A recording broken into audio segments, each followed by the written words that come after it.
हाँ जी, तो पिछली क्लास में हमने पंजाब पढ़ा था। हम पढ़ रहे थे कि बंदा बहादुर की मृत्यु के बाद पंजाब है वो 12 मिसलों में विभाजित हो गया था, जिनमें से एक मिसल जो रावी और चिनाब के बीच में थी वो शुक्रचक्किया मिसल थी, जिसके राजा थे रणजीत सिंह। जो चिनाब के अंदर फंसी हुई तोपें लेकर जब काबुल के राजा जमान शाह के पास गए तो उसने उन्हें 1799 में लाहौर का राजा बना दिया था। 1805 में रणजीत सिंह भंगी मिसल से अमृतसर छीन लेते हैं। इस प्रकार अब वो पंजाब की दोनों पॉलिटिकल और रिलीजियस कैपिटल के राजा थे। पर अब जब उन्होंने उससे भी आगे बढ़ने की कोशिश करते हैं तो 1809 में अंग्रेजों के साथ में संधि करते हैं, अमृतसर की संधि, जिसमें अंग्रेजों का governor general Lord Minto first और उनका रिप्रेजेंटेटिव चार्ल्स मेटकॉप था। इसके द्वारा जो सतलज नदी थी उसको बाउंड्री बना दिया गया था। इस संधि से जहां अंग्रेजों के और पंजाब के रिलेशन एस्टेब्लिश हुए, वहीं रणजीत सिंह का जो यूनाइटेड सिख किंगडम बनाने का ड्रीम था वो टूट गया। पर रणजीत सिंह को नॉर्थ वेस्ट में बढ़ने का खूब मौका मिला और उस बंदे ने मुल्तान, कश्मीर और पेशावर पर अधिकार कर लिया था। हालांकि संधि से वे अंग्रेजों के कमजोर मित्र बनकर रह गए थे। जब उन्हें सतलज को बाउंड्री मानना पड़ा, सिंध से अपने अधिकार छोड़ने पड़े और त्रिपक्षीय संधि में भी शामिल होना पड़ा था। पर हमें यह भी मानना पड़ेगा कि संधि के कारण अगले 30 वर्षों तक पंजाब में शांति बनी रही थी।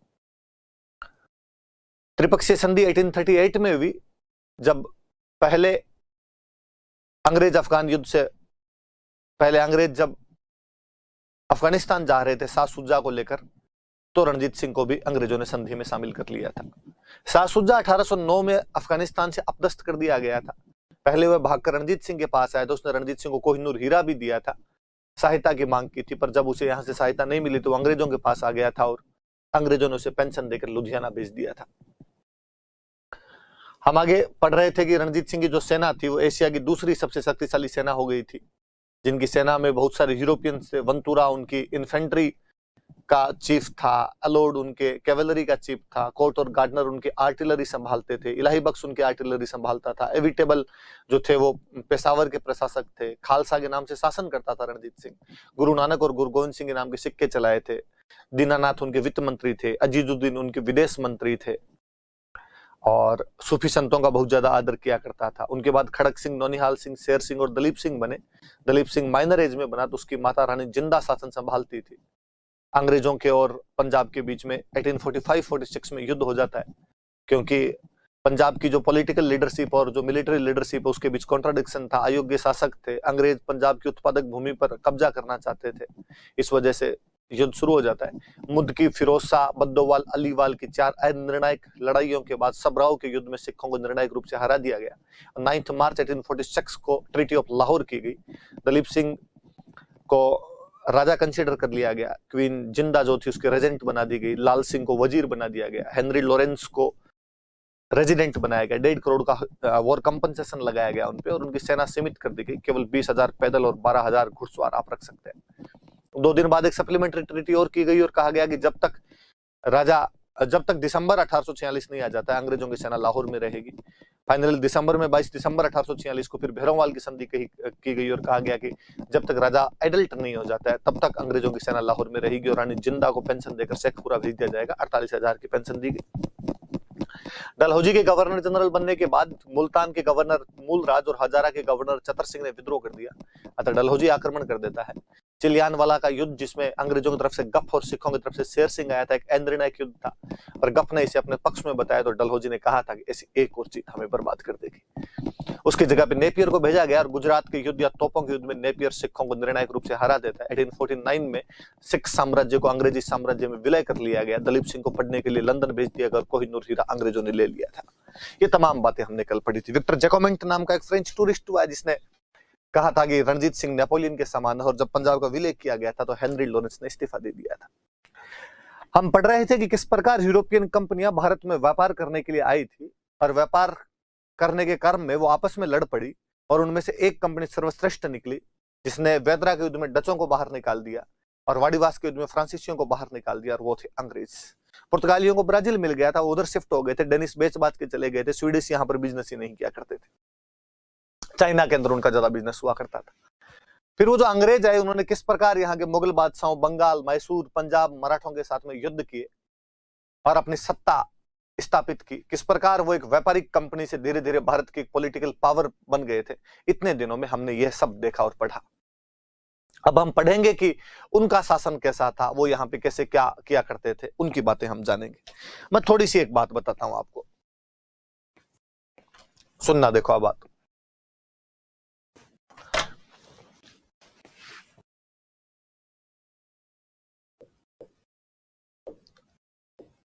अंग्रेजों का जो शासन था भारत में, मैंने बीच में कभी बताया होगा, थोड़ी थोड़ी मैंने बात की थी, मैं वापस बता दूं। अंग्रेजों की बेसिकली भारत में 3 प्रेसिडेंसी हुआ करती थी। एक प्रेसिडेंसी थी बॉम्बे, एक साउथ इंडिया में एक प्रेसिडेंसी हुआ करती थी मद्रास, पूर्वी भारत में एक प्रेसिडेंसी हुआ करती थी बंगाल का दो या कलकत्ता का दो। पूर्वी भारत बंगाल प्रेसिडेंसी के थे, प्रेसिडेंसियां बोलते थे इनको।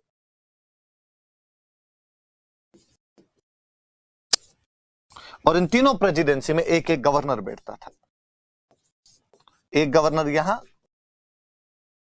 एक गवर्नर यहां और एक गवर्नर यहां। तीनों अपने अपने निर्णय लेने के लिए स्वतंत्र थे। ये बंगाल के मैटर देखता है, मद्रास के मैटर देखता है, बॉम्बे के मैटर देखता है। भारत पर राज कौन कर रहा है? इंग्लैंड देश राज नहीं कर रहा, उनकी एक कंपनी है जिसका नाम है East India Company. East India Company राज करती है। वह ईस्ट इंडिया कंपनी जो कभी यहां पर व्यापार करने के लिए आई थी, धीरे धीरे शासन भी करने लग जाती है।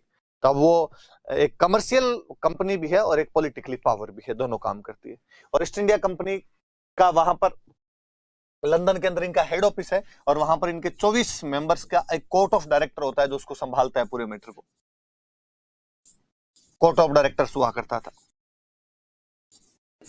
जो इनके सारे मैटर संभाला करता था। आप सीओडी नाम से, छोटे नाम से याद कर लेना भले, कोर्ट ऑफ डायरेक्टर्स बोलते थे।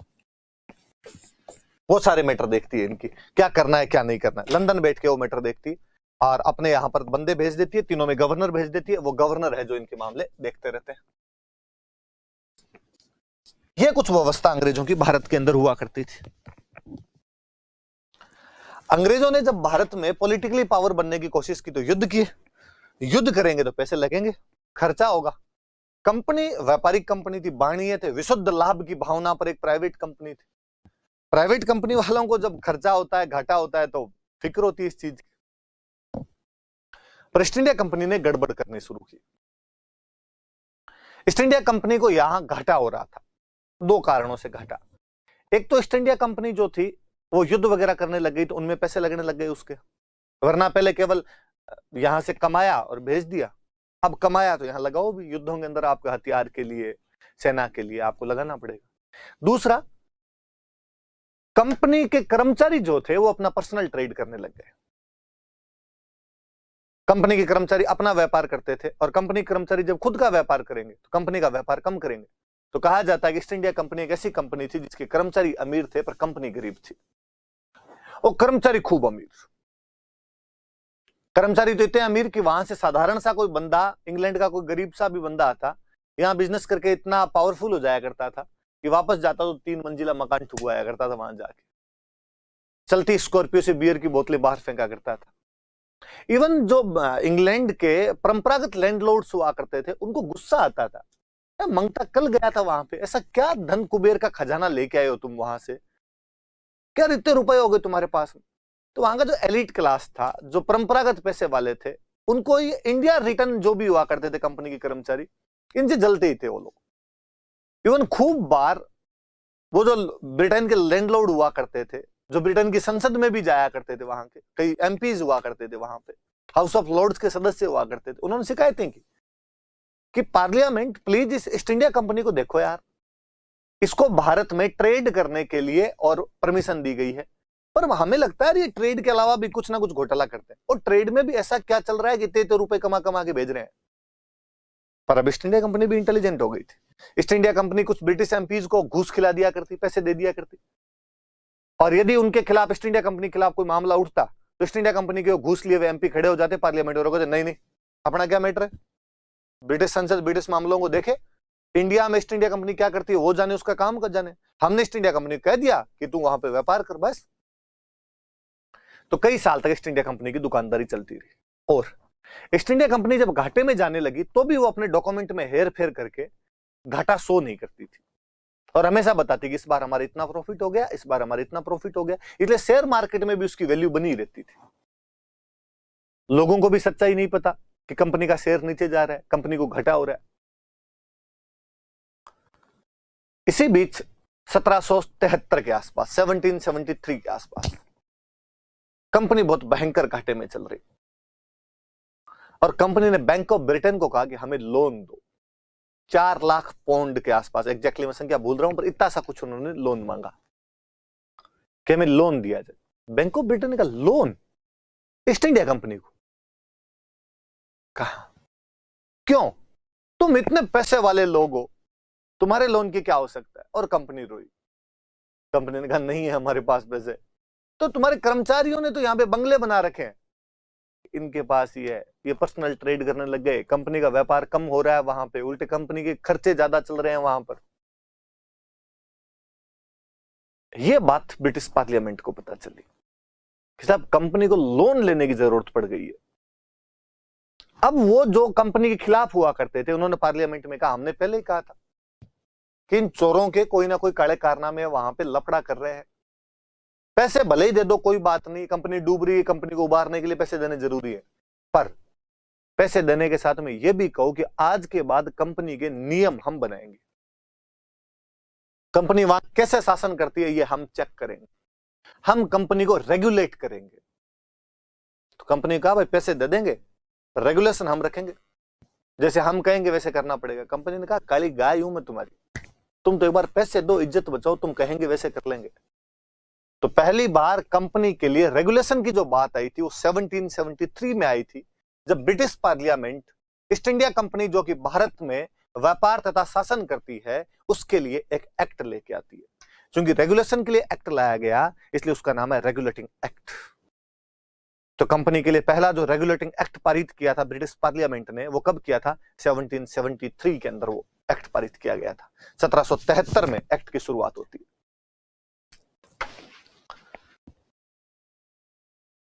देख रहे हैं आप 1773 का रेगुलेटिंग एक्ट क्या था, मैं फिर बताता हूं थोड़ा सा आपको, फिर हम पढ़ भी लेंगे, पहले सुन लो थोड़ा। 1773 का रेगुलेटिंग एक्ट,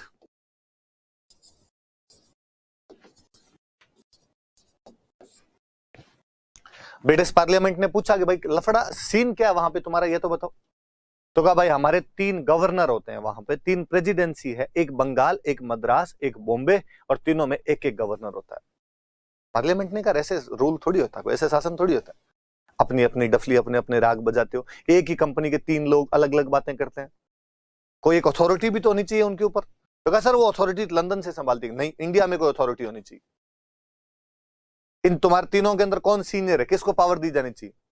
कहा पैसे टक्के बंगाल में ज्यादा है थोड़े, तो बंगाल वालों को पावर दे दो। तो कहा ठीक है। आज के बाद बंगाल वाले को कोई भी गवर्नर नहीं बोलेगा भाई, आज के बाद जो भी बंगाल का गवर्नर है इसको गवर्नर नहीं बोलोगे, इसको गवर्नर जनरल बोलोगे। जी आज के बाद बंगाल का ही गवर्नर जनरल है। और ये और कौन कौन है तुम्हारे, 2 बताओ। तो कहा साहब वो मद्रास और बॉम्बे वाले और है, इन मद्रास और बॉम्बे वालों को कह दो किससे पूछ के काम करे। कहा कि सर वो बराबर वाले हैं, ऐसे कैसे बात मान लेंगे? अरे क्या सारी नहीं मानेंगे, थोड़ी थोड़ी तो मानेंगे, कुछ बात तो माने। कहा सर ये ठीक, लिमिटेड पावर तो दो, कुछ पावर तो इस बंदे के पास में ज्यादा होनी चाहिए। जब उसका नाम गवर्नर जनरल है, इनका नाम गवर्नर है, आप कहते हो तो ये कर लेते हैं, ठीक है। और पर का आज के बाद ये गवर्नर जनरल भी अकेला नहीं होगा, तो सब इसके साथ में 4 मेंबर और होंगे, इसकी सरकार होनी चाहिए वहां पर पूरी, जब शासन ही कर रहे हो तब। एक गवर्नर जनरल और 4 मेंबर होंगे बंगाल में वहां पर, और कोई भी डिसीजन होगा तो मेजोरिटी से लेना पड़ेगा। एक गवर्नर जनरल, 4 मेंबर है, 5 हो गए, जिधर 3 है वो बात मानी जाएगी। मान लो कभी किसी का सरदर्द कर रहा है, कोई एक आदमी आया नहीं और 4 हो गए, और वोट 2 बराबर 2 हो गए, तो जो गवर्नर जनरल है वो निर्णायक मत, कास्टिंग वोट दे सकता है। वोट बराबर हुए तो कास्टिंग वोट दे सकता है। कहा साहब ठीक है। फिर कहा कि वहां कलकत्ता में अपने अंग्रेज अब कितने रहते हैं? सब खूब सारे अंग्रेज रहते हैं। कोई केस पानड़े लग जाए उनपे तो क्या मामला होता है, जैसे वो हिंदुस्तान की हिंदू कानून मुस्लिम कानून उनके अनुसार। यार क्यों, कलकत्ता पे तो अपना जब कब्जा ही है, वहां पर अपने खूब सारे लोग रहते हैं, उनके बीच में यदि कुछ झगड़ा वगड़ा होता है फिर तो यार अपने रूल लागू होने चाहिए। हाँ साहब सही बात है, तो क्या कलकत्ता में एक सुप्रीम कोर्ट लगाओ? तो कलकत्ता में कहा गया एक सुप्रीम कोर्ट होगा।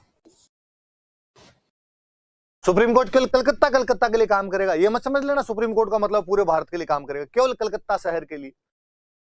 एक तो ओनली कलकत्ता सिटी, अब इसमें जो भी रहेंगे उन सब के लिए, और इसमें अंग्रेजी कानून लागू होने चाहिए।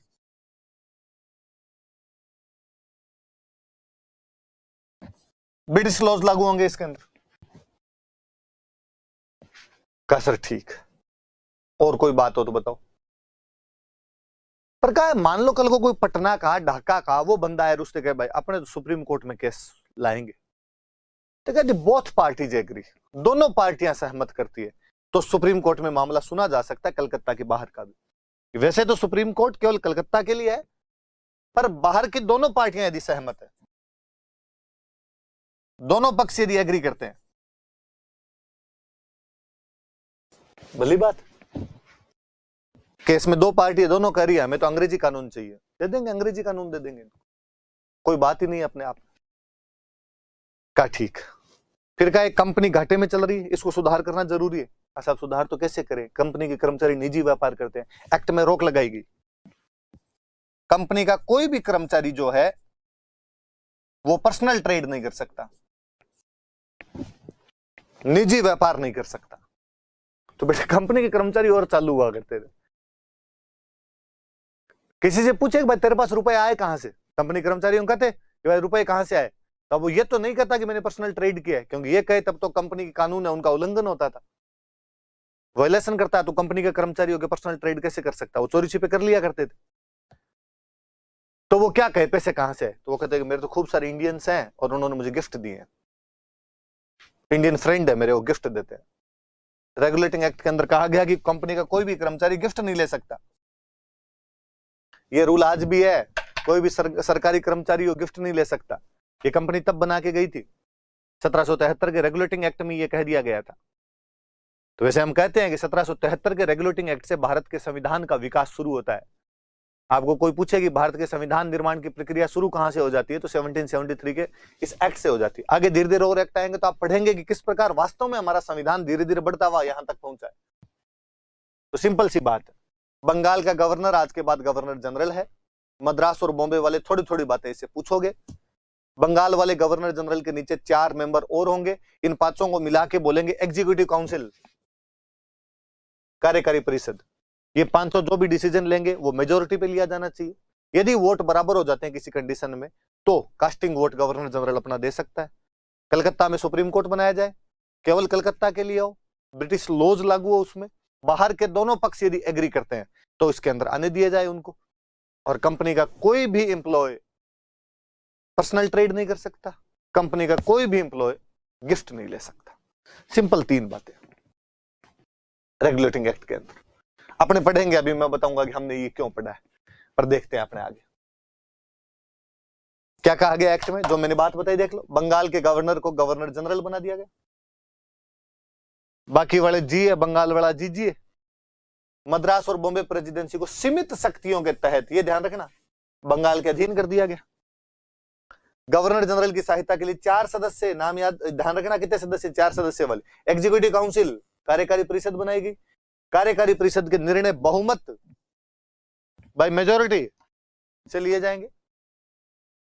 कलकत्ता में सर्वोच्च न्यायालय की स्थापना की गई, सुप्रीम कोर्ट बनाया गया, इसका क्षेत्र केवल कलकत्ता नगर होगा, इस बात पे ध्यान देना, और इसमें अंग्रेजी कानून लागू होंगे। पर यदि दोनों पक्ष सहमत है तो बाहर के मामले सुने जा सकते हैं, कलकत्ता के बाहर के मामले भी सुने जा सकते हैं। कंपनी का कोई भी कर्मचारी पर्सनल ट्रेड नहीं कर सकता, कंपनी का कोई भी कर्मचारी उपहार गिफ्ट नहीं ले सकता। एक्ट याद रखना है भाई, सिंपल प्री में मेंस में कोई भी 1773 का रेगुलेटिंग एक्ट आपसे पूछ सकता है। किसने बनाया? ब्रिटिश पार्लियामेंट ने। किसके लिए बनाया? ईस्ट इंडिया कंपनी के लिए, जो भारत में व्यापार और शासन करती है, रेगुलेशन के लिए बनाया, इसलिए नाम क्या इसका? Regulating act. 3 नाम आए, गवर्नर को गवर्नर जनरल बना दिया गया। तो कौन है वो गवर्नर जनरल? उसकी सहायता के लिए 4 सदस्य होंगे। तो कौन थे वे सदस्य? सुप्रीम कोर्ट बनाया जाएगा तो उसमें भी तो जज होने चाहिए। तो कौन है वो जज? प्रीलिम्स में ये भी पूछ सकते हैं। इनके नाम याद करते हैं अपने अभी। Governor general Warren Hastings. Warren Hastings Bengal का गवर्नर हुआ करता था। इसको प्रमोट किया गया और कहा भाई साहब आज के बाद तू जी नहीं, आज के बाद जीजिए। उसने ठीक है साहब, आप जो बनाओगे वो बन जाएंगे अपने। 4 मेंबर तेरी सहायता करेंगे। 4 मेंबर थे फ्रांसिस, क्लेवरिंग, मॉनसन, बोरवेल। बोरवेल तो बेचारा पहले इंडिया के अंदर ही था, यहीं रहता था। तो बोरवेल का बोरवेल तू ज्वाइन कर ले एग्जीक्यूटिव काउंसिल। इन तीनों को भेजा लंदन से, फ्रांसिस, क्लेवरिंग और मॉनसन को। नाम याद रखना क्या क्या नाम है, फ्रांसिस, क्लेवरिंग और मॉनसन। ये 3 वहां से आए थे। बोरवेल इंडिया में बैठा था। वॉरेन हेस्टिंग्स बंगाल का गवर्नर हुआ करता था, वो भी इंडिया में था। उसको क्या बना दिया गया? गवर्नर जनरल बना दिया ना। ये नाम कोई पूछ सकते हैं, सिंपल सिंपल से नाम है। क्लेवरिंग याद रह जाएंगे, मॉनसन मानसून से याद रख लेना मॉनसन। एक बोरवेल, मानसून आएगा तो बोरवेल भरपूर आ जाएंगे आपके। सुप्रीम कोर्ट जज बनाए गए। जो चीफ जस्टिस था उसका नाम था एलिजा इम्पे। याद रहे, आदमी है, लुगाई नहीं है। के बार एलिजा नाम से लुगाई लग जाती है, आदमी था। 3 बंदे और थे, एक था चैम्बर्स, एक था हाइड, एक था Lemaistre. Elijah Impey, Chambers, Hyde, Lemaistre. Elijah Impey chief justice है, चैम्बर्स, हाइड और लीमेस्टर जो है वो जज है। मतलब टोटल 4 जज हैं, जिनमें एक चीफ जस्टिस है जिसका नाम एलिजा इम्पे। तो बंगाल के गवर्नर को गवर्नर जनरल बनाया जाएगा। कौन है? Warren Hastings. उसकी सहायता के लिए 4 सदस्यों की कार्यकारी परिषद होगी, फ्रांसिस, क्लेवरिंग, मॉनसन, बोरवेल। कलकत्ता में सुप्रीम कोर्ट बनाया जाएगा जिसमें एक मुख्य न्यायाधीश तथा 3 अन्य न्यायाधीश होंगे, एलिजा इम्पे, चैम्बर्स, हाइड और लीमेस्टर। तमाम बातें याद रह जानी चाहिए भाई। अब वास्तव में हमारा जो टॉपिक है वो टॉपिक ये है, बंगाल के गवर्नर जनरल। हम गवर्नर जनरल पढ़ने शुरू करेंगे, पर बंगाल के गवर्नर जनरल पढ़ाने से पहले यह बताना जरूरी था कि गवर्नर जनरल बनने कैसे शुरू हुए। तो मैंने आपको बता दिया कि 1773 का रेगुलेटिंग एक्ट था, इसके द्वारा ये गवर्नर जनरल बनने शुरू हुए। हम ये भी पढ़ चुके हैं कि वो पहला गवर्नर जनरल जो था वो वॉरेन हेस्टिंग्स था। मैंने ये भी बता दिया कि वो पहले बंगाल का गवर्नर था और बाद में उसी को प्रमोट करके गवर्नर जनरल बना दिया गया, क्योंकि लाइन लिखी हुई थी कि बंगाल के गवर्नर को गवर्नर जनरल कहा जाएगा। वॉरेन हेस्टिंग्स, आप टाइम पीरियड देखो 1772 से 1785। ये 1772 में आया। किस रूप में आया? तो बंगाल का गवर्नर बनके, गवर्नर के पद पे काम करते हुए 1 साल हो गया। इन बिटवीन 1773 में रेगुलेटिंग एक्ट आया और इसको कहा कि भाई साहब आज के बाद तू गवर्नर नहीं, आज के बाद तू गवर्नर जनरल है। अब तक मद्रास और बॉम्बे वाले तेरे से पूछते नहीं थे, अब थोड़ी थोड़ी बातें तेरे से पूछेंगे। अब तेरे साथ में 4 मेंबर और काम करेंगे, तुम 500 को मिलके मेजोरिटी से सारे डिसीजन देने पड़ेंगे। वोट बराबर हुए तो तू भी अपना वोट दे देना। इस बात से मैं यह भी बोल सकता हूं कि वॉरेन हेस्टिंग्स कंपनी का बंगाल का अंतिम गवर्नर था। कोई पूछे कि बंगाल में कंपनी का अंतिम गवर्नर कौन था? Warren Hastings. कोई पूछे कि कंपनी का बंगाल में पहला गवर्नर जनरल कौन था? Warren Hastings. अंतिम गवर्नर, प्रथम गवर्नर जनरल कहां का? बंगाल का। किसकी तरफ से? ईस्ट इंडिया कंपनी की तरफ से। लिखा है वॉरेन हेस्टिंग्स का नाम। क्या काम किए थे इसने? काम पढ़ते हैं। बंगाल में सिस्टम क्या था? हमने पढ़ा बंगाल पहले मुगल साम्राज्य के अधीन हुआ करता था। मुर्शिद कुली खान ने उसे मुगल साम्राज्य से अलग कर दिया, स्वतंत्र राजा बनने लगे। मुर्शिद कुली खान, सुजाउद्दीन, सरफराज, अलीवर्दी खान, सिराजुद्दौला, मीर जाफर, मीर कासिम, वापस मीर जाफर, नजमुद्दौला। और हमने पढ़ा कि नजमुद्दौला के टाइम में क्लाइव जो था, बक्सर के युद्ध के बाद बंगाल में द्वैध शासन लागू कर देता है। मतलब पैसे टक्के रखेंगे अंग्रेज, व्यवस्था संभालेगा नवाब। पैसे टक्के लेके भी नवाब ही आएगा, उसी के कर्मचारी जाएंगे और वो पैसे टक्के सारी लेके आएंगे, ला के देंगे अंग्रेजों को। ये अधिकार अंग्रेजों के पास है। तो नवाब प्रशासन संभालने के लिए क्या करेगा? उसको हम 53 लाख रुपए दे देंगे। तो बेचारा नवाब के पास में रेस्पॉन्सिबिलिटी थी, राइट्स नहीं थे। कंपनी के पास केवल राइट्स थे, उसके पास रेस्पॉन्सिबिलिटी नहीं थी। ये सब कुछ चल रहा था। वॉरेन हेस्टिंग्स जब 1772 में एज ए गवर्नर आया तो उसने कहा ये व्यवस्था बहुत अजीब सी है, आधे पावर उनके पास आधे पावर उनके पास, पूरे पावर अपने पास क्यों नहीं किए ये उस समय भी। साहब शुरू में डर लगा था कि यदि सारी पावर लेके अपने फ्रंट फुट पे आ गए तो बंगाल वालों को लगेगा अंग्रेजों ने कब्जा कर लिया, इसलिए हमने फ्रंट फुट पे तो नवाब को रखा, अपने पीछे से इसको कंट्रोल करते रहे। ये मनमोहन सिंह और अपने सोनिया गांधी है। उसने कहा नहीं, अब समय आ गया है जब अपने को फ्रंट फुट पे आके बैटिंग करनी पड़ेगी, सारे अधिकार अपने पास ही लेने पड़ेंगे। आज के बाद दीवानी अधिकार, प्रशासनिक अधिकार सब अपने पास। फिर सर द्वैत शासन खत्म हो जाएगा। एग्जैक्टली द्वैत शासन को खत्म किया जाए तो 1772 में dual rule of Bengal was abolished, Bengal के द्वैत शासन को समाप्त कर दिया गया and all powers were taken by company, और सारी की सारी जो जिम्मेदारियां थी वो कंपनी ने अपने पास में ले ली। तो याद रखना, द्वैत शासन बंगाल में लगाया किसने? Lord Clive.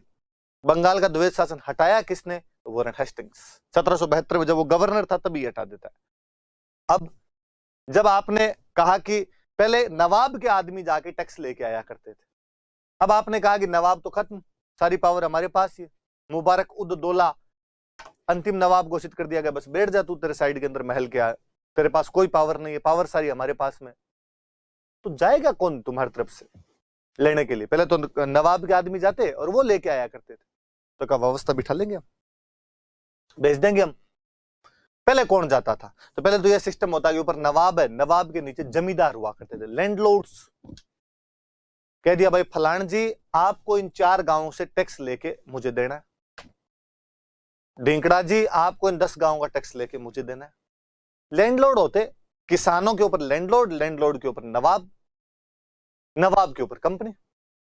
किसान टैक्स देंगे जमींदार को, जमींदार टैक्स देगा नवाब को, नवाब टैक्स दे देगा कंपनी को। यह पोजीशन हुआ करती थी। अब आपने कहा नवाब को कहा तू तो बैठ जा, अब कंपनी को टैक्स कौन देगा? वॉरेन हेस्टिंग्स ने कहा हम बंदे लाएंगे हमारे, वो टैक्स लेंगे। कौन होंगे वो बंदे? क्या पुराने वाले जमींदार होंगे? कहा ना ना ना, इनको नहीं रखेंगे। क्यों? ये नवाब के आदमी है सारे के सारे। तो कौन होगा वो? कर संग्रहण करता, टैक्स वसूल करने वाला, कलेक्ट करने वाला, वो बंदा कौन होगा तुम्हारी तरफ से? का बोली लगाएंगे, कहेंगे इन 4 गांव से टैक्स कौन कितना ला के दे सकता है? 4 आदमी, एक ने कहा 1000 ला दूंगा, एक ने कहा 1100 ला दूंगा, एक ने कहा 1250 ला दूंगा, एक ने कहा 1300। कहा 1300 वाला तू लाएगा टैक्स? बोली लगाई जाएगी, ऊंची बोली के आधार पर टैक्स वसूल करने के अधिकार दिए जाएंगे। का जमींदार को तो जब नवाब ये कहता था टैक्स लाएगा तो जमींदार को लिख के देता था कि जब तक सूरज और चांद रहेगा तेरे पास है, जब तक जमींदार नवाब के खिलाफ बगावत नहीं करे तब तक उनके पास अधिकार हुआ करते थे। क्या आप भी अपने वाले लोगों को कहोगे कि हमेशा? नहीं नहीं नहीं नहीं, 5 साल तक के लिए ठेका इसके पास है, 5 साल बाद ठेका नए सूर्य से खुलेगा। 5 years कॉन्ट्रैक्ट सिस्टम स्टैब्लिश किया गया 1772 में। किस आधार पर? तो ऊंची बोली लगाने के आधार पर किया गया। लैंड रेवेन्यू रिफॉर्म किए उसने, भू राजस्व में सुधार किए, और 1772 में 5 वर्षीय ठेका प्रणाली शुरू की गई। लिखा हुआ है land revenue reforms in 1772 AD। 5 years contract system was started and contracts were given to new landlords। मतलब पुराने वाले तो थे नहीं, नए लोगों को अधिकार दिए, तो आप कह दो नए जमींदार बना दिए एक तरीके से उसने। On the basis of high bid, ऊंची बोली लगाने वालों को ठेके दिए जाएंगे। ठीक है साहब, पर यह सिस्टम फेल हो गया। क्यों? तो न्यू लैंडलॉर्ड्स वर अनएक्सपीरियंस्ड। एक्सपीरियंस तो था नहीं साहब। गांव से टैक्स लाने का काम जो जमींदार करता था वो पुश्तैनी वहीं बैठा हुआ था, उसके और गांव वालों के बीच में कोई रिलेशन था, एक दूसरे को समझते थे। कितना टैक्स लेना है, कब टैक्स लेना है, कब टैक्स माफ करना है, कितना छोड़ना है, क्या रेट होनी चाहिए, ये सब उनके बीच में पीढ़ियों से तय था। अचानक आपने किसी आदमी को कहा कि तू जाके टैक्स लेके आ जा, ना उसे ये पता टैक्स कैसे लेना है, ना उसे ये पता कि मेजरमेंट कैसे करनी है, ना उसे ये पता कि रेट क्या होनी चाहिए, ना उसे ये पता कि कब माफ करना है। वो रिलेशन गड़बड़ा गया। और दूसरी बड़ी बात, जब पुराने जमींदारों को आपने एक झटके में हटाया पुराने जमींदारों का फिर देखो तो टैक्स कैसे लोगे। पुराने जमींदारों के और किसानों के बीच में, जैसा कि मैंने बताया, रिलेशन था उनके बीच में। तो पुराने जमींदारों ने किसानों को भड़काया कि टैक्स देने की कोई जरूरत नहीं है, किसाने का माई बाप, पर वो आएंगे तो क्या करेंगे उनको, अरे का छोड़ो तुम। नए जमींदार ऊंची बोली कौन लगाएंगे, पैसे वाले शहर के लोग थे, उन्होंने बोलियां लगाई थी। और वो पैसे वाला शहर वाला गांव में लेने के लिए गया तो पुराने जमींदार के लठों के तेल पिला पिला के तैयार बैठे थे। 2-4 के सिर फोड़े, 2-4 की टांगे तोड़ी। इस बार कोई नया जमींदार गांव में टैक्स लेने जाने के लिए तैयार ही नहीं था। कंपनी को सेना भेज भेज के टैक्स की उगाई करवानी पड़ती। तो ये व्यवस्था 5 साल में फ्लॉप हो गई। 72, 73, 74, 75, 76 कंपनी को एक बार के ठेके में पता चल गया कि इन तिलों में तेल नहीं है। तो 76 में वापस कहा कि 5 साल ने इस बार 1 साल के लिए ठेके दिए जाएंगे और पुराने जमींदार आ जाओ, उनको दे देंगे हम। तो इस बार पुराने जमींदारों को भी बोली में भाग लेने का अधिकार दिया गया और उन पुराने जमींदारों को ठेके दे दिए गए। पर दिए कितने साल के लिए थे? तो 1-1 साल के लिए दिए गए थे। इस बार 2 व्यवस्था लिखा हुआ है। नए जमींदार अनुभवहीन थे, पुराने जमींदारों ने किसानों को कर का भुगतान नहीं करने के लिए उकसाया। ये वही बात है कि पहले जो दारू के ठेके हुआ करते थे वो कुछ ही लोग लिया करते थे, ऊंची ऊंची बोलियां लगा के लेते। फिर कहा कि पर्ची निकालेंगे, तो पर्ची निकालने में तो किसी के आ जाए। सुनते हो कि साहब सब्जी बेचने वाले जो थे कोई गरीब से बंदे थे और उनके पास में भी दारू का ठेका आ गया, पर चलाता फिर वो आदमी नहीं है। वो जो पुराना ठेकेदार है जिसको पता है पौवा कितने का आधा कितने का, वो उसको जिसके भी निकलता है उसको जाकर था इतने ले ले, मुझे दे दे, तेरे से नहीं चलेगा, और तू चलाएगा तो मैं चलाने नहीं दूंगा। वो जो व्यवस्था हम दारू के ठेके वाले देखते हैं वो व्यवस्था यहाँ पर हो गई थी। तो 1776 में 1 ईयर कॉन्ट्रैक्ट सिस्टम शुरू किया गया और इस बार जो कॉन्ट्रैक्ट्स थे वो का इन पुराने वालों को दे दो रे। जल में रहकर मगर से बेर, गांव में टैक्स लेना और गांव के जमींदार से तुम पंगे करोगे, ई ना चोल बो। तो इस बार पुराने जो बंगाली जमींदार थे उनको ही वापस दे दिया गया। ये लैंड रेवेन्यू रिफॉर्म है। ड्यूअल रूल खत्म किया गया, सारी पावर खुद के पास ली गई। शुरुआत में नए जमींदारों को ऊंची बोली के आधार पर 5 साल की ठेके देके कर लेने की व्यवस्था शुरू की, लेकिन यह व्यवस्था फेल रही क्योंकि नए जमींदारों के पास एक्सपीरियंस नहीं था और पुराने जमींदारों ने किसानों को भड़का के टैक्स लेने नहीं दिया। तो 1776 1776 में 1 साल के ठेके के कॉन्ट्रैक्ट सिस्टम दिए गए और इस बार पुराने वालों को दे दिए गए थे। फिर कहा जुडिशरी में भी रिफॉर्म करो, क्योंकि पहले नवाब था तो नवाब न्याय करेगा, नवाब के नीचे जमींदार न्याय करेंगे। अब जब जमींदारों से तो आपने अधिकार कर लेने के छीन लिए तो ये तो अधिकार दोगे कैसे उनको? तो जुडिशरी न्याय कौन करेगा तुम्हारे? तो सिस्टम बनाया, बाकायदा कोर्ट बनाए गए। पहले कोर्ट जैसा तो इतना कोई सिस्टम होता नहीं था प्रॉपर एकदम, अब कोर्ट बनाए गए। का 2 प्रकार के मामले होते हैं, एक तो दीवानी मामले होते हैं और एक क्रिमिनल केस होते हैं। दीवानी मामले जैसे जो व्यवहार से संबंधित होते हैं, दीवानी मामले कि भाई जमीन का मामला, मेरे और मेरे भाई के बीच में जमीन का मामला है कि उसको ज्यादा मिल गई या मुझे ज्यादा मिल गई, ऐसा कोई मामला है। पति पत्नी के बीच में कोई तलाक का मामला है, बेटा गोद लेने का मामला है, मतलब जिनमें 2 व्यक्तियों का व्यवहार आपस के अंदर है, कोई ऐसा कोई व्यवहार बिगड़ रहा है, ऐसा कोई मामला हो तो उसको बोलते थे दीवानी मामले बोला करते थे। शादी है तो व्यवहार जुड़ रहा है, वहां पर व्यवहार जुड़ रहा है, बिगड़ रहा है, ऐसा जो भी मामला होता है दीवानी मामला होता। पर कोई मारपीट, डकैती, चोरी, लूट, ऐसा कोई मामला होता है तो ये फौजदारी मामला होता है, क्रिमिनल केस होता है। अब की व्यवस्था बताऊं तो हम ये कहेंगे कि जो दीवानी मामले होते हैं ये पर्सन वर्सेस पर्सन होते हैं। मेरे और मेरे भाई के बीच में जमीन का मामला तो हमारे बीच का मामला है, जब तक हम गवर्नमेंट के पास में नहीं जाएंगे गवर्नमेंट नहीं आएगी। ये जो मामला होता है ये पर्सन वर्सेस स्टेट होता है कि यदि कहीं पे चोरी हो गई है तो स्टेट के गाल पे तमाचा है कि उसके शासन में इतनी ताकत नहीं है कि हर कोई आदमी आगे चोरी कर लेता है, उसके कानूनों का उल्लंघन किया जा रहा है।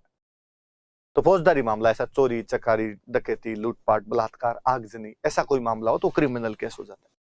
इन्होंने दोनों के लिए प्रॉपर व्यवस्था की कि दीवानी मामलों के लिए हर जिले में एक न्यायालय होगा, डिस्ट्रिक्ट सिविल कोर्ट, क्रिमिनल के लिए डिस्ट्रिक्ट क्रिमिनल कोर्ट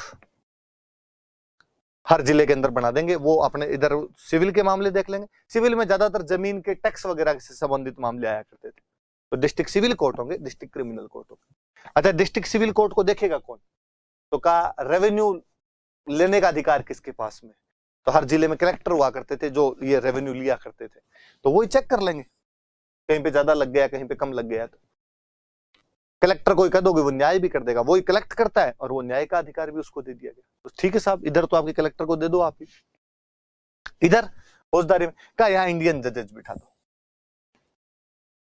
इनके अंदर से भी ऐसे लोग लिए जाएं जिनको इन कानूनों का थोड़ा पता हो और उन लोगों को यहाँ पर बिठा दिया जाए। ठीक, आगे आपको अपील करनी है तो अपीलेट कोर्ट, जिले के ऊपर अपील करनी है तो सदर दीवानी, और फौजदारी पे करनी है तो सदर फौजदारी। सदर का मतलब होता है मुख्य, इसलिए अक्सर आप देखते हो कि सदर थाना, सदर बाजार।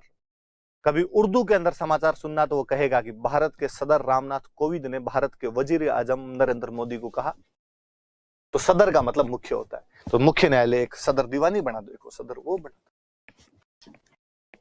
तो उसने जुडिशरी में रिफॉर्म किया, और जुडिशरी में रिफॉर्म करके कहा कि एक तो जिला दीवानी होगा, एक जिला फौजदारी होगा, जिला दीवानी में कलेक्टर न्याय करेगा, जिला फौजदारी में इंडियन जजेज होंगे। अपील करनी है तो सदर दीवानी में जाओ और सदर निजामत के अंदर जाओ। साहब ठीक है बात। और 1773 वाले रेगुलेटिंग एक्ट में कहा गया कि कलकत्ता में एक सुप्रीम कोर्ट बनाया जाएगा। 74 में इन्होंने कहा लो साहब बना देते हैं, 74 में बना दिया। फिर अब जब अंग्रेजों ने रूल अपने हाथ में लिया, अंग्रेजों के जज वगैरह बैठने लगे, कलेक्टर होते थे वो अंग्रेज हुआ करते, तो उनके यार अपने कानून नहीं समझ के अंदर आए। अपने कानून फारसी भाषा में लिखे हुए, संस्कृत भाषा में लिखे हुए, तो उन्होंने कहा इनका कम से कम इंग्लिश में ट्रांसलेशन तो करवा लिया जाना चाहिए। तो कानून बदले नहीं उसने, पर कानूनों का भाषाई अनुवाद करवाया। जैसे मुसलमानों के कानूनों की किताब हुआ करती थी फतवा ए आलमगीरी, आलमगीर औरंगजेब को कहते थे। औरंगजेब के टाइम के जो कानून थे, फतवा मतलब कानून, तो फतवा ए आलमगीरी मतलब आलमगीर के कानून नाम की किताब थी, उसने अंग्रेजी में अनुवाद करवा लिया। किसी ने कहा साहब हिंदुओं के तो कानून खूब सारे हैं, इनके तो मनुस्मृति, यज्ञवल्क्य स्मृति, कात्यायनी स्मृति, देवल स्मृति, स्मृतियां बड़ी भरी पड़ी, और अपने स्मृति ग्रंथों के अंदर कानून हुआ करते थे। उसने कहा जो कानून की बातें हैं उनकी एक किताब बना लो। यूं तो स्मृतियों में खूब सारी अलग बातें हैं, पर एक कानून की सारी जो अच्छे अच्छे कानून एक जगह लिख ली जाए। बुक बनाई गई कोड ऑफ जेंटुलॉज। कोड ऑफ जेंटुलॉज कोई पूछेगा क्या थे, तो हिंदू कानूनों का संकलन था, कंपाइलेशन किया गया, हिंदू लॉ जितने भी थे उनको एक जगह करने की कोशिश की गई। फिर किसी ने कहा साहब ये तो हुए नहीं कंप्लीट, अभी बच गए थोड़े और, फिर एक किताब और लिखवाई इस बंदे ने, डाइजेस्ट ऑफ हिंदू लॉज। दो बंदों ने मिलकर लिखी, एक का नाम था विलियम जोन्स, एक का नाम था कॉलब्रुक। विलियम जोन्स और कॉलब्रुक ने एक बुक लिखी जिसका नाम है digest of Hindu laws. Code of Gentoo laws और डाइजेस्ट ऑफ हिंदू लॉज, ये दोनों हिंदू कानूनों से संबंधित है। फतवा आलमगीरी मुस्लिम कानूनों से संबंधित है। अंग्रेज बहुत इंटेलिजेंट थे, वो इस बात को समझते थे कि यदि किसी देश पर आपको राज करना है तो वहां की संस्कृति को, वहां के रीति रिवाजों को, ट्रेडिशंस, कस्टम्स को समझना पड़ेगा। और किसी भी देश के ट्रेडिशन को, कस्टम को समझने का सबसे अच्छा तरीका है वहां का लिटरेचर पढ़ा जाए। लिटरेचर वहां की सब बातें बता देगा। पर लिटरेचर पढ़ें कैसे? लिटरेचर इनका या तो संस्कृत में, या इनका फारसी में, या इनका प्राकृत में, या इनका पाली में, या वर्नेकुलर लैंग्वेज, इधर मराठी, तमिल, मलयालम, कन्नड़ा, राजस्थानी, गुजराती, पंजाबी, इनके अंदर सब में लिखा है का ट्रांसलेशन करवाओ। और अपनी किताबों के ट्रांसलेशन के लिए, अपने ज्ञान विज्ञान को एक्सप्लोर करने के लिए बाकायदा एक संस्था बनाई गई, एशियाटिक सोसाइटी ऑफ बंगाल। क्या नाम है याद रखना? एशियाटिक सोसाइटी ऑफ बंगाल, ये लिखा हुआ Asiatic Society of Bengal, Calcutta में स्थापित की गई। किसने की? विलियम जोन्स ने। कब की? 1784। सन याद रखना, मुझे याद है सन पूछा हुआ है कई बार कि एशियाटिक सोसाइटी ऑफ बंगाल कहां बनाई गई? कलकत्ता में। किसने बनाई? विलियम जोन्स ने। कब बनाई? 1784 में बनाई गई। काम क्या था? एंशिएंट इंडियन लिटरेचर जो भी है उसका ट्रांसलेशन किया जाए यूरोपियन लैंग्वेज में, अलग अलग यूरोपियन लैंग्वेज के अंदर इसका किया जाना चाहिए। तो ये सारी बात याद रखना भैया। उद्देश्य लिखा हुआ है to translate ancient Indian literature in European language. Bharat में सबसे बेहतरीन किताब गीता जी, चार्ल्स विल्किंस को कहा तू गीता का अनुवाद कर यार, पता चलेगा इनकी सोच कैसी है कैसी नहीं है। तो चार्ल्स विल्किंस ने किसका अनुवाद किया? गीता का। ऐसे और भी कई अनुवाद करवाएंगे। तो वॉरेन हेस्टिंग्स के बड़े बड़े से सुधार है। क्या सुधार हो गए वॉरेन हेस्टिंग्स के? भू राजस्व में सुधार किए। सबसे पहले तो ड्यूअल रूल को खत्म किया 1772 में, और 1772 में जब खत्म किया तो कहा 5 ईयर कॉन्ट्रैक्ट सिस्टम, नए जमींदार ऊंची बोली, व्यवस्था फेल, अनुभवहीन, और पुराने जमींदारों ने किसानों को भड़का दिया, प्रोवोक किया उनको। 1776 1 ईयर कॉन्ट्रैक्ट सिस्टम, पुराने जमींदार।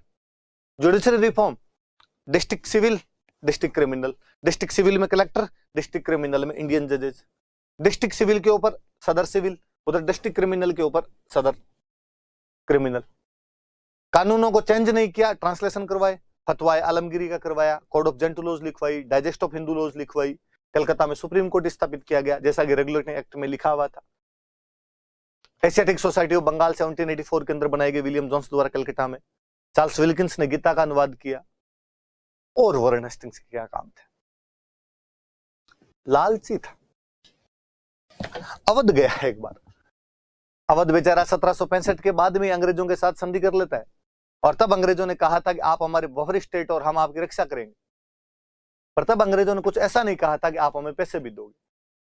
अब वॉरेन हेस्टिंग्स ने कहा कि पैसे दो, और पैसों का लालच ऐसा बढ़ा कि थोड़े थोड़े दिनों में चला जाता कि लो पैसे चाहिए। और नवाब ने कहा मेरे पास तो खुद के पास ही नहीं है। झूठ बोलता, थप्पड़ मारूंगा। ला, कहीं से ला, मुझे नहीं पता। नवाब नया नया बना था। नवाब ने कहा एक बात बताऊं? हाँ।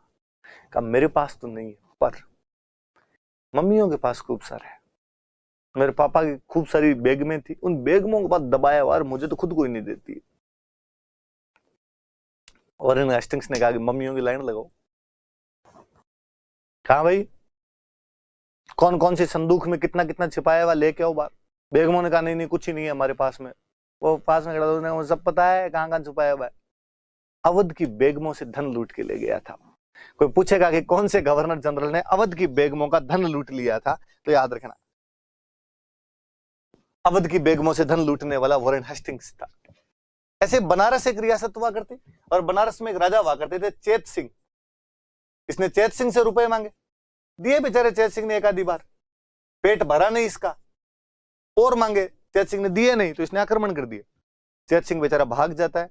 तो चेत सिंह का भतीजा था महीप नारायण, उसने कहा अंकल तो नहीं दे रहे, मैं दे दूंगा आपको पैसे, आप तो मुझे राजा बना दो। तो इसने बनारस में चेत सिंह को हटा दिया, और चेत सिंह को हटा के वहां पे महीप नारायण को राजा बना दिया। दोनों याद रखना कि धन के कारण अवध की बेगमों को लूट लेता है, धन की वजह से बनारस में चेत सिंह को हटाकर महीप नारायण को राजा बना देता है। ये तो बड़ा जोरदारी कांड किया इसने। बंगाल में मुबारक उद दौला नवाब है, अंतिम नवाब बनाया हुआ उसको।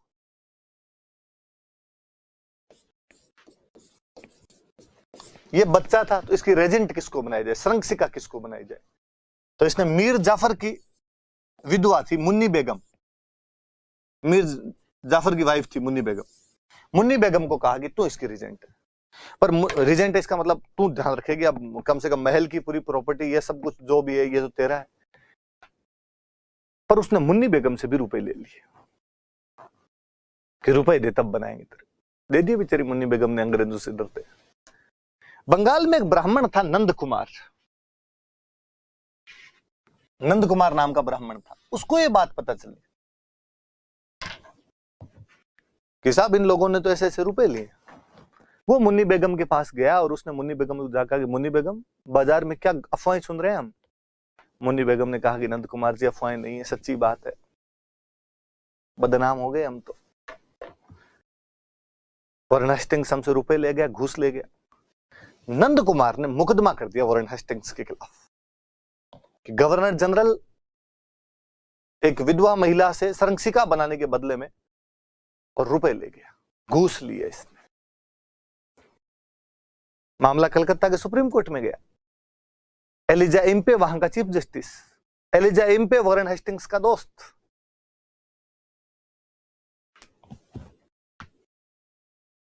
एलिजा इम्पे ने शाम को मिले वॉरेन हेस्टिंग्स से, तो एलिजा इम्पे ने कहा कि अरे ये क्या तेरे खिलाफ आज केस है, कौन सा? तुम वो कोई मुन्नी बेगम से रुपए ले आया था क्या? वॉरेन हेस्टिंग्स ने कहा आज बड़ी पार्टी उसी की। कहा तो एक पंडित जी है नंद कुमार जी, उन्होंने तेरे खिलाफ केस दर्ज करवाया। तो कहा भाई जुगाड़ कर अब कोई। दूसरे दिन नंद कुमार के खिलाफ केस दर्ज करवाए गए। एक किसी व्यक्ति ने आकर कहा कि नंद कुमार ने इस केस पर जो साइन किए गए हैं तो मेरे भी इस पे साइन है, पर मेरे से झूठे साइन करवाए गए, खाली कागज पर साइन करवा के ऊपर ये वॉरेन हेस्टिंग्स के खिलाफ मुकदमा लिख दिया गया। एक बंदा और आया और उसने कहा कि इसने मेरे से हीरे ले लिए थे और वापस नहीं दिए। गबन किया है, जालसाजी की है, फोर्जरी की है। कलकत्ता के सुप्रीम कोर्ट में मामला गया। जालसाजी का मुकदमा, फोर्जरी का मुकदमा, ब्रिटेन के जो कानून है वो ये कहते हैं कि फांसी लगा दी जाए। कलकत्ता के सुप्रीम कोर्ट में कानून कौन से लगेंगे? तो ब्रिटिश कानून लगेंगे। पंडित जी को लायर पंडित जी को टांग दिया। जालसाजी के आरोप में नंद कुमार को मृत्यु दंड दे दिया गया था। ये याद रखना कि कौन से बंगाली ब्राह्मण को उसने मृत्यु दंड दे दिया था? तो नंद कुमार को। मामला क्या था? तो मुन्नी बेगम याद आ जाना चाहिए आपको। जब वॉरेन हेस्टिंग्स वापस जाता है तो वहां ब्रिटिश एमपी हुआ करते थे, एडमंड बर्क। एडमंड बर्क नाम करके ब्रिटिश एमपी थे, बर्क है। अगर एडमंड बर्क वहां पे ब्रिटिश संसद में बोलते हैं, ये जो वॉरेन हेस्टिंग्स है ये कैप्टन जनरल ऑफ इनइक्विटी है, अन्याय का गवर्नर जनरल है, नेवला है ये, नेवला। भारत में बहुत गंदे गंदे कांड किए हैं इसने, रुपए ठगे हैं लोगों से। इसकी वजह से महान अंग्रेजों का सिर शर्म से झुक जाता है। इसलिए मैं चाहूंगा कि इस व्यक्ति के खिलाफ मुकदमा चलाया जाए और इसे कड़े से कड़ी सजा दी जानी चाहिए। गवर्नर जनरल के खिलाफ मुकदमा चलाना हो तो संसद में चले, राष्ट्रपति के खिलाफ मुकदमा चलाना हो तो संसद में आना पड़े। हम कहते हैं महाभियोग। एग्जैक्टली उस समय ये पावर गवर्नर जनरल के पास हुआ करती थी। इंपीचमेंट फाइल किया गया उसके खिलाफ, और ये फाइल करने वाले जो बंदे थे उनका नाम था एडमंड बर्क। याद रखना कि वॉरेन हेस्टिंग्स के खिलाफ महाभियोग कौन चलाता है ब्रिटिश संसद में? तो एडमंड बर्क ने चलाया था। हालांकि ब्रिटिश संसद ने बाद में इसको क्लीन चिट दे दी थी, कहा कि भाई जो भी किया पर्सनल तो किया नहीं था, ब्रिटिश एम्पायर के लिए किया था। पर यह भी याद रहे कि वहां ब्रिटिश संसद के अंदर एक बंदा वॉरेन हेस्टिंग्स के खिलाफ बोल रहा था, इसका मतलब कहीं ना कहीं हमारे साथ जो भी ज्यादती हुई होगी उसके पक्ष में बोल रहा होगा वो। तो एडमंड बर्क था। 1772 से 1785 का वॉरेन हेस्टिंग्स का एक कार्यकाल था। आप सोचना कि इस कार्यकाल में युद्ध कौन कौन से लड़े इसने। हमने मराठों के, मैसूर के, सबके युद्ध पढ़े हैं, या आप दिमाग में लगाना कि इस टाइम के बीच में कौन कौन से युद्ध हुए थे। बाकी कल क्लास में करेंगे। Thank you.